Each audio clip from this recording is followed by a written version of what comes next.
good to go. Okay, we've got the treadmill turned on, so let's climb aboard the treadmill.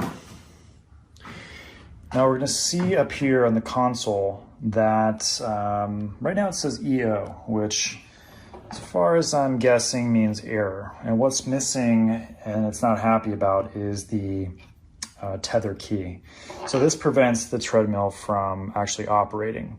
So if you have kids around, you don't want them to jump on and start it and maybe somebody gets hurt, you can avoid that by making sure this key is not in here.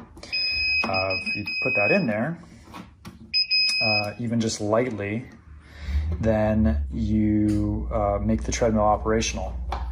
And then of course the second part of that safety feature is you can use this clamp to sort of put it on your clothes, and if you say walk too far back on the treadmill and you're in danger of falling off the back, stepping off the back and maybe getting hurt, or if you actually somehow fall, do a quick start.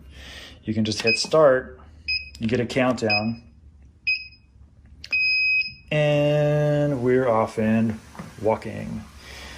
But you can increase the speed with the button, the ups and downs, or the up button.